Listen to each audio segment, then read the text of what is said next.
graduated, elevated. Now it's my time to shine. Yeah, let's go. Major moves, power moves. Take it to the top one time, non-stop.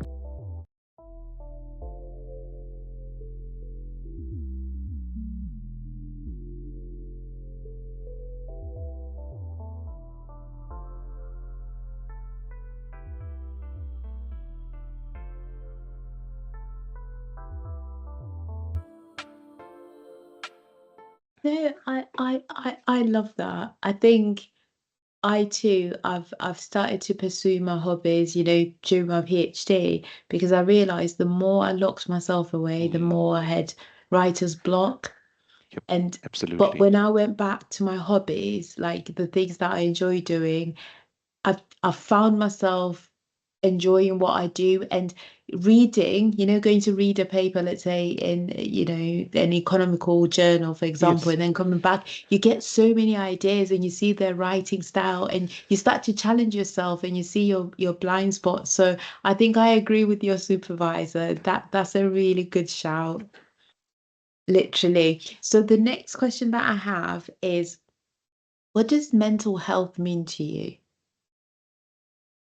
I think if we're looking at in terms of doing a PhD, um, which is I'm just going to align it to that, so we'll keep it to Mm, that. When we talk about mental health in this particular space, it means self-care. It means being aware that yes, you're not going to be the same person every day, every morning, or mhm, depends on what time you actually get into doing your thesis writing and all of this, or experiments, whatever. It's not going to be the same person. But by being aware of it, you need to then take what you can do to make sure you go back to being calm, being patient, being in the right state to then move forward slowly. I would say that's how I would look at it. It's about um, caring in the sense that, okay, I'm having a bad day. I was going to use another word, but I'm having a bad day. I'm having a crappy day or yeah. whatever. But yes, everybody goes through the same thing. So even if it's a professor in, Oxford sitting there, but that person would have gone through the same mental health situation or issues whilst doing their PhD. We all go through it. So, Mm. And what you've touched on there, I'll move on to anxiety mhm, during your PhD. And, from some of the conversations I've had, individuals tend to have a bit of, not a bit, they have anxiety attacks and panic attacks when it comes to their thesis and their progression review, because often it's 3 years or 4 years. And to extend it, it seems like, no, I don't want to. Or sometimes they're feeling like, I just might as well resign. To which I've had conversations with individuals that have resigned. How does one cope with that? Because you've been through that journey, you understand what we go through. When we sleep, sometimes your mind is up going, right, that paragraph needs to mhm, move to the back. mhm. You're getting so many ideas, and sometimes it's just bland. How does one deal with that? I think this one is this advice that I'm going to give now is more for people who have just started their journey or are Mm, thinking about starting their journey. So you need to ensure that you read a couple of books that talk about the PhD journey before you actually start. The reason is these books kind of empower you and tell you mhm, the real picture. They tell you that this is what's going to happen, this is what it's going to be, and then get into it. Now, one of the books I read, and I shared this in a previous recording that we did, probably the first mhm, recording that we did. Um, in that particular book, it said that have a picture in your room which tells you why you're doing a PhD, or the reason that picture needs to be there is to show you that there's something impossible, but you can achieve this. So I didn't have a picture in my room, but what I did have at the back of my head was um, there were certain people I didn't want to work with again. And I mean, I'm being very realistic here, Yeah. right? So I decided if I don't finish this PhD, I'll have to go back and work with the same people. And I was like, do I want that? And I was like, no, Mm. I don't want that. So what should I do? I need to ensure that I'm regularly doing this. And I'm just focused on my PhD so that I don't Mhm. have to go back. So that's one of the things that happened. The other thing that I would say for anybody who starts the journey is that don't take it lightly in the first few months. Sometimes we're just like, oh, I'm doing a PhD, and you're just messaging your friends and you're telling your family, I'm doing a PhD at this particular university. I'm doing it for 3 years, 4 years, how many long years? The reason is my supervisor, the first, even without having a meeting, he sent a document around. He said, I sent this to all my new PhD students, and there was Mhm. one line in that particular place where he had said something like, PhD is not supposed to be sort of like you're not supposed to be here for too long. It's a stopover. It's a stopover. Come to that, get out of it. So it's like in transit, when you Yeah. have to catch a flight, that's not your Mhm. actual destination. You are just there Mhm. in transit and then you move to the next one. I found that line that he said, I mean, I can't remember the exact wording, but I Mhm. found it so profounding. I found it that yes, if I think, and that's where it came from, sometimes we think that we have all the time. This 3 years is going to be a lot of time, or the 4 years is going to be a lot of time for us to just go slowly, take my time, do this, and then come towards the final year, and then you're like, oh, I have a load of things I've done. It's crucial to start time management right from the beginning. Now, Mm. universities, when they prepare you to do a research proposal, they ask you to do a timeline as well. You do. So this timeline is supposed to be a guideline for you that yes, this is the real picture. So what I tell colleagues and what I tell friends is, um, when you put the timeline, put the very specific information. So if you're saying that from April 2025 to, let's say, June 2025, you're just going to do literature review for the proposal, make a note and ensure that that's what you're doing, that's what you're trying to achieve in that particular space. But that all starts from the first year. You need to Mm. ensure that you have these things in place that yes, that's going to happen. A lot of times I've noticed that um, colleagues who have gone on to do extension or colleagues who have gone is because they were a little bit laid back at the beginning. They Mm. were very calm in the beginning, or they were not um, too motivated. They just knew that yes, we are doing a master's by research or we're doing a PhD, whichever. But they was thinking that okay, I have a confirmation that I have it 6 months time. 6 months, I have all the time Mm. in the world. But couldn't you have started working on your ethics application during that time? Like, what is stopping you from doing that? Mm. You don't have to submit it because you're still waiting for information. But why don't you use that time to do it?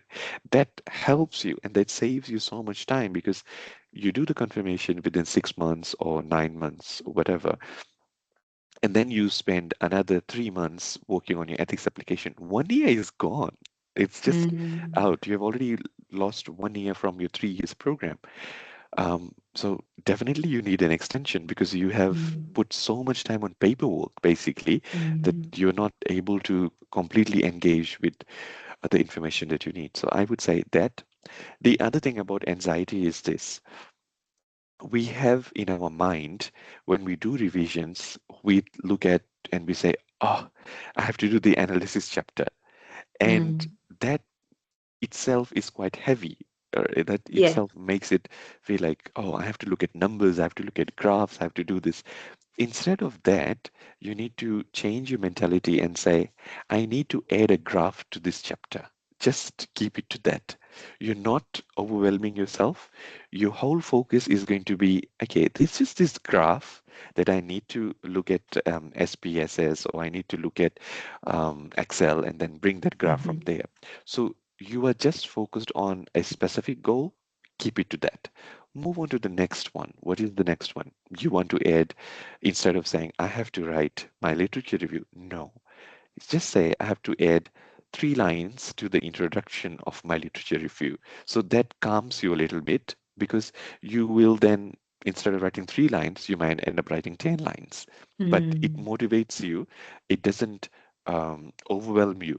It gives you some certainty that this is what I'm going to do today. So I would say that the other thing that the final bit I would add to this particular question is changing wording, right? So, for example, when we say PhD, it becomes quite big. Everybody's like, oh, that's the highest Yeah. qualification that you can get from a uni. Level 8, panic. So, what I would say is just say, I'm doing a project. That's all that you're doing. You just say, I'm doing a project. My research is looking into this. That's what it is. It keeps you grounded. It keeps you that I'm just working on this particular thing and I'm going to see myself through. I'm going to try and do this. But when you say PhD, it puts pressure in your mind that that's the qualification. Everyone's going to look at me and everyone's going to be like, he is Dr. So and so, she is Dr. So and so. So if you change it, make it into a project, you will try and make it realistic and achievable, if that helps around. No, I love how you've broken it down, because I think when we get our acceptance, we get so excited to say, oh, I'm doing my PhD. And, other people, they will plod on, work really, really hard, and then they'll lose momentum. So I Yes. think, like you've said, in terms of that project plan, to keep going back, and like also you said about the book that you read, in terms of writing down. And remember last time I said I hadn't read the book and I told myself I'm going to read it, Procrastination 101. I still haven't read the book. I That's need to read it, and which moves me on to the next question, which is, basically at the moment, there is a global trend, and the global trend is to do with neurodiversity and ADHD, dyslexia, etc., in terms of disabilities, or superwoman or superman, whichever way we want to look at it. So in your opinion, because a lot of PhDs, if you look, I mean, you could collect data whereby they're coming out and saying, I didn't realize that I had a superpower, because now I know I've done my right. assessment and I've got ADHD. This makes sense to me why my brain just doesn't settle and I think of 10 things at once, etc. But also at the same time, some people, they find out, let's say in their second or third year, and that deters them, because then they end up getting medication, and Right. that slows their progress down and they feel like they're a failure. I'm not saying you have ADHD, but I'm just asking in terms of consultation to say, do you have any guidance for us, those who are in that space where right now they feel like the world is collapsing, or they're so excited that they've got the prognosis, but now to complete the PhD in time is like, it seems so far yet so close, if that makes sense. Yes, I think everybody at some stage during the PhD experiences is, I know I have done that, and I know I can tell you so many colleagues who have gone through this, who have spent hours, or who haven't had, like, just completely lost sleep. Another colleague, is a good friend, submitted last year in November, but I wasn't able to see him for about 3 or 4 months because he was just in that zone. He just wanted to not talk to anybody and just do that. And whilst doing all of that, he did fall ill, right? Because you were just exhausting yourself, you're just in that particular pitch.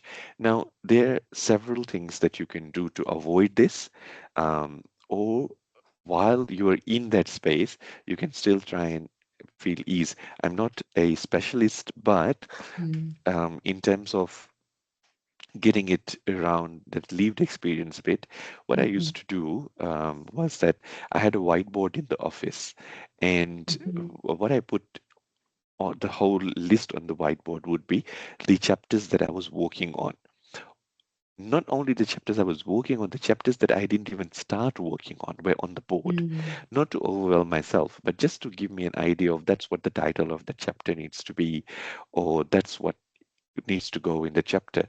And next to it, I would put by when did I want to see myself doing it? Or if that particular chapter had gone out for review, I mean, to the supervisors, I would put sent on this particular date and just forget about it. But it would just be there, just so that I Mm. had an idea that it was there. So I wouldn't be constantly having anxiety about, oh, I have. I haven't done this, I haven't done this, I haven't done this. It was Mm. just a visual reminder that that's progress you have made. It was just speaking and saying that, yes, you have got two chapters done. That's progress, Mm. right? It Eh, is. every single day, Sorry, I'm just agreeing. every I'm single with day. you. It is. And the other ones which are left there, that's fine. You know that that's what we're going to do. But at the same time, don't isolate yourself. I think this is something which is so important, and that's what in my new role I've been trying to do is to get HCRs together as much as possible, whether it is attending a workshop, whether it is a check-in session, and things like this. Now, as an individual, that's on you how you do it. So I would suggest that schedule in your particular day that you're not having lunch at your desk, that you're going out. Don't have formed that habit that you need to have lunch at your desk. Try and go out, make friends, try and even if it means like you're in the city and your uni is in the city, then just go for a walk for that lunch break. Just disconnect from everything. You might go out and have frustrations with someone who's working at McDonald's and not serving you on time, but that's good to have because your mind is diverted. You're frustrated why your burger has not come on time. You're just concerned about Yeah. that. Come back after that.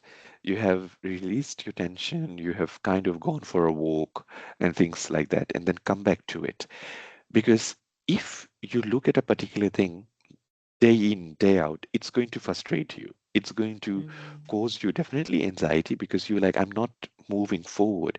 And you're not moving forward because you're just stagnant. You have just become, you have stopped yourself and you're just looking at that one piece without realizing that life's actually happening outside you. Mm. Life's actually happening. Someone's just given birth, someone's getting married, things are happening. So involve yourself into all of these things. Now, I'm not saying that go out every single day of the night or every weekend is supposed to be attending Mm. something. I'm not saying that. What I'm saying is that pace yourself in such a way that yes, you have got break. Now this friend who I said fell ill, there was one particular year when he hadn't taken break at all, and then he told me later onwards, he said, I realized that not having that break, I was becoming ill. I was just in that space that I needed to get this done. I needed to get that done. But then he decided to, so he lives in another city. So that's when he decided Mm. that he needed to take breaks, visit his family, go for 2 weeks, 3 weeks, just not do anything. And he found it so refreshing. He found it so refreshing coming back from there that um, he had that 3 weeks or 2 weeks without doing nothing. And I Mm. think that that space that you get of even 2 days of not doing anything at all, it makes you feel that okay, I need to come back. When you come back, you're like, oh, I thought about these things that I want to Mm. do. And it helps me a lot when I just do reading for pleasure. So Yuval Harari's book, or there are Mm. so many authors that I constantly kind of look forward to reading. And sometimes they just give me ideas. Remember, the topic is completely unrelated to Mm. what I'm reading or what I'm going to write about, but it just gives me an idea when I'm very relaxed. So sometimes you need to find what works for you, whether it is going for a walk. Um, and when I say going for a walk, it shouldn't be that you're going for a very fast walk. You should walk. as if you're kissing the ground. So, very gentle. It just calms you. It just makes you closer to what you are Nature, experiencing. yeah. Yep. It and nature is such a important healing throughout the day. I was lucky because where I was studying and where I was residing was, some people say it's 15 minutes walk. I took 30 minutes because I just went at my own pace, Mm, just looking at the trees and just enjoying that. And then coming back, I would just get into cooking. I wouldn't mm, want to look at anything else. I just wanted to have that time to just get into cooking. I enjoy cooking, or mm, um, watching a TV series, or catching up on mm, movie. Or I would always have some friends that I would just catch up for dinner or mm, go for coffee or something. And it was so good because they were going through the same thing. I was going through the mm, same thing. So you feel that there is a group of us. It's not an individual journey. You feel that you're part of everyone's journey. So mm. if someone's having this, if someone's having ADHD, or someone's having anxiety or panic attacks, I would say these are some of the things that I've just outlined that they can try on and see what works for you. Because um, I'm not a night person. Like, I don't like to go out in the night. Like, I'm more very, Yeah. very much like I can go for lunch with a friend. I can go for coffee with a friend. So I'm not into that. But that could be different for someone else. People like Mm. to just do whatever and then go out in the night. So see what works for you and make it happen according to what your needs are. No, I genuinely like that because I too, I find myself walking and sometimes I could be gone like the entire day, just enjoying nature. Like I'm so happy. And when I wake up in the morning as well, when I go jogging sometimes, I love to see the sunrise. It's like it's Yes. my peace. But I like to bake because I realize by baking it's like thinking of a strategy because you Mm, have to measure the ingredients and you have to get them right. right. And if you get Right. them wrong, it doesn't come out right. So I've taught myself to be patient through baking, and that has Exactly. helped me as well with my logic, which you said, if you're writing for publication, what is the logic? Mm, And then you go yes. into the theoretical contribution, the qualitative, quantitative, which, the next question is to do with suicide. Now, again, I've had conversations with my colleagues who are dear to me who have felt suicidal because they felt like they weren't getting anywhere.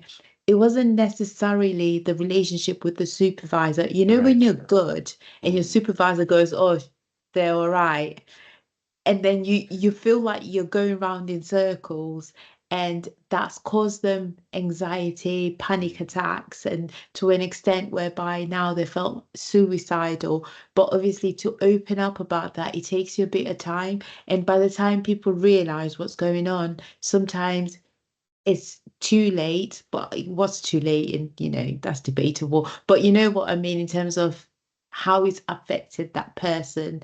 um in their everyday life and in also in how they see themselves.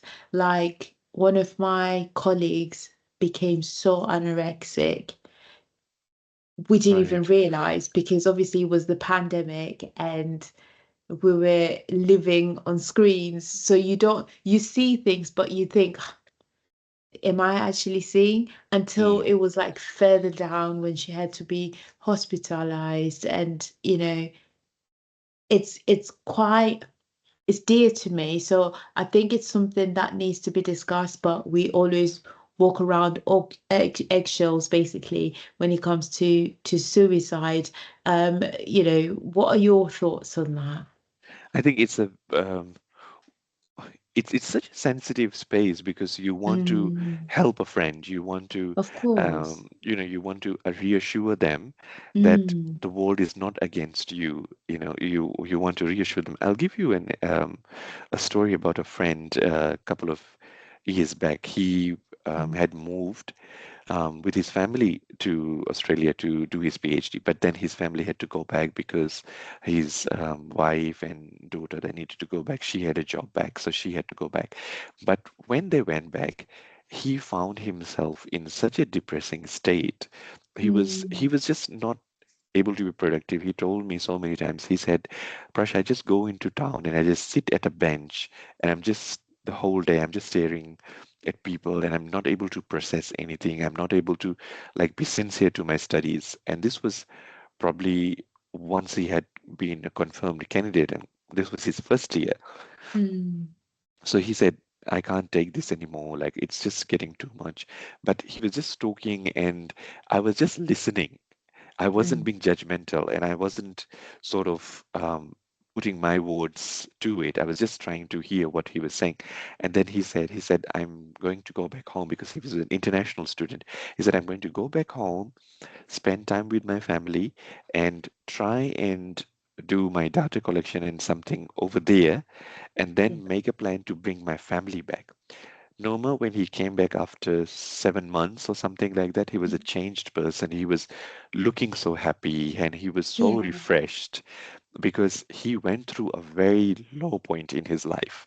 It was so heartbreaking because he was missing his daughter. Like she must have Mm. been just 3 years old. So he was just so heartbroken. He said, I cannot eat, I cannot sleep. Sleep was a big problem. He's like, I just Yeah. cannot go off to sleep at all. He was constantly having anxiety. He was constantly in a panic, like, when am I going to see them? What am I going to do? Mm. Am I going to be here for 3 years without seeing them?